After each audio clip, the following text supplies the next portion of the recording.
どうも、いつもです。今回はですね、パース機能を使いやすくするために、2つのことを紹介したいと思います。はい、では、これは一点通しなんですけれども、ちょっと四角形を描いていきます。はい、だいたい皆さん、リアル G ペンとかブラシとかで描くと思いますが、このように、四角形をちょっと描いていきましょう。はい、よ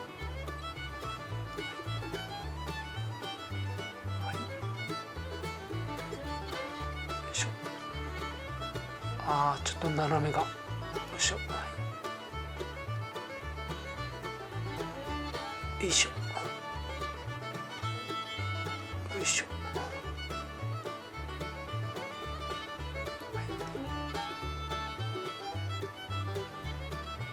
ちょっとね、斜め線とか横線とかがなかなかうまくいかないですね。皆さんパースを描く際にはレイヤーは何使ってますかね。自分はベクターレイヤーがおすすめです。ベクターレイヤーは、ベクターレイヤー専用の消しゴムがあるので、これはベクターレイヤー専用の消しゴムなんですけど、こうやってすぐパッと消せれるので、はい、結構ね、こうやって四角形を描くのにもちょっと難しいですよね。なんか消失点に向かって線を引きたいんだけど、横に平行線が引けたり、また垂直の縦線になってしまったりということがよくあると思うんですよね。それでちょっと煩わしくて、パース機能とかも使わなかったりされる方もいるんじゃないかなと思うんですけど、こんな感じでちょっとね時間かかるんですけれども、これをですね描きやすくするためのことを一つ紹介したいと思います。それはですね、こちらですね、もうセットされてます。この図形ってありますよね。図形、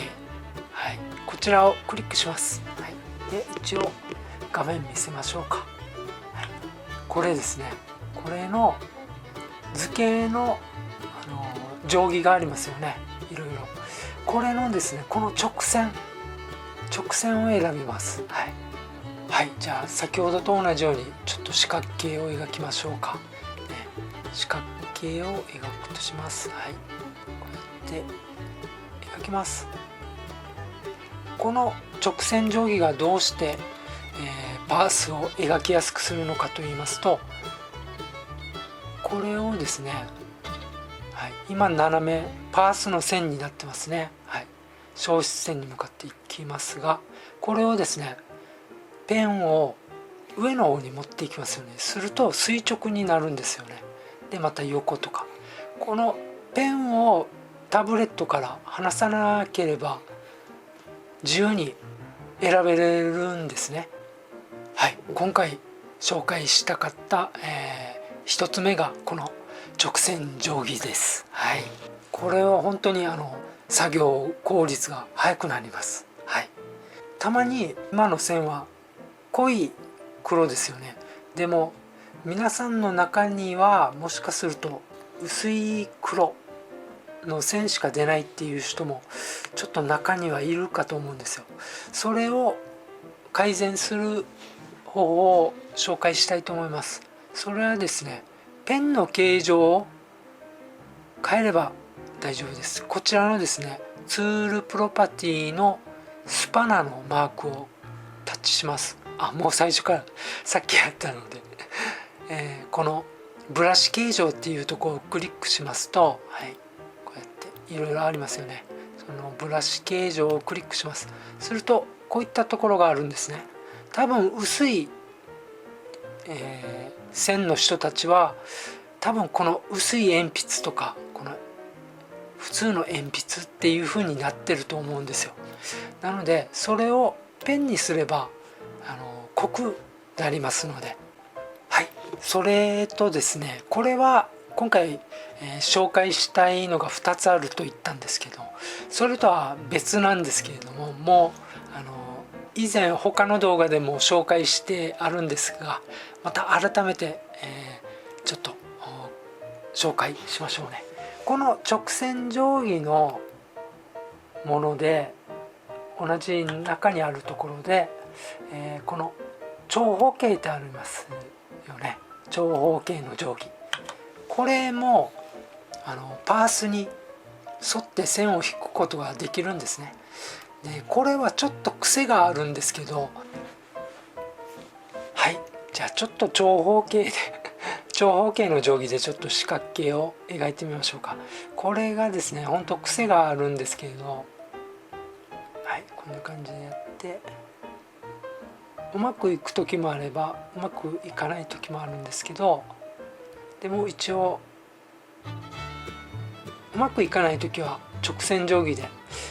描くというような感じでやってってください。はい、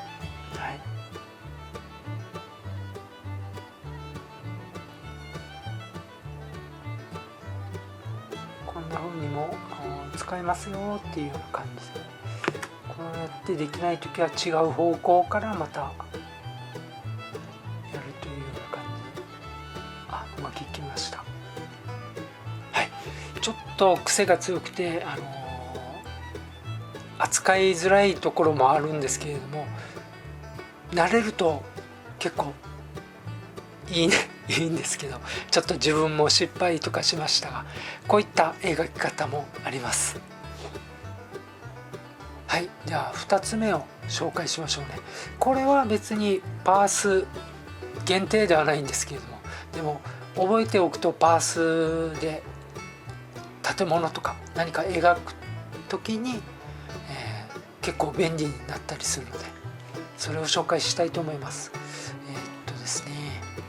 まずはですね、はい、もう一応設定してあるんですけども、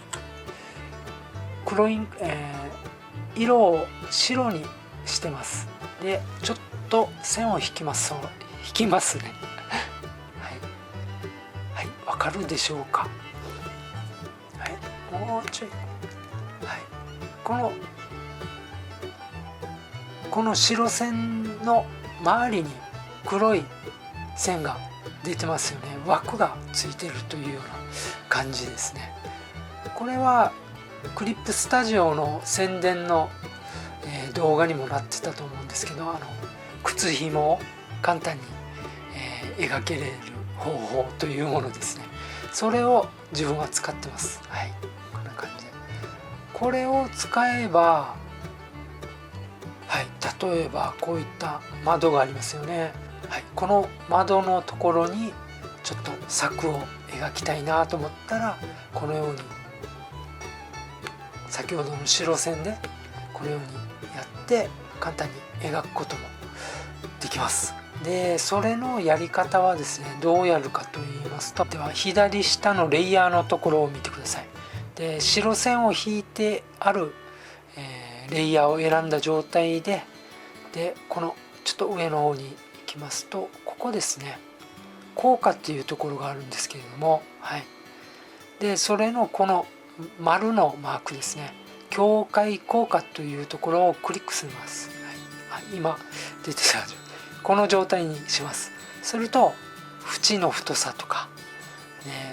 縁の色とかあるんですよね。縁の色、ここで色を決めれるんですね。はい、OK とか、はい、赤にもできますし。で注意点が一つだけあって、柵をレイヤーは別にしてください。そうしないと窓と一緒に1枚のレイヤーで描くと、先ほどの境界効果ですか、あれを使うとこの窓にまで境界効果の枠ができてしまうので、今回はこの2つを紹介しました。本当にこの2つを覚えるだけでも描きやすくなるので、ぜひやってみてください。最後までご視聴ありがとうございました。もしよろしければコメント、またチャンネル登録よろしくお願いいたします。ではまた。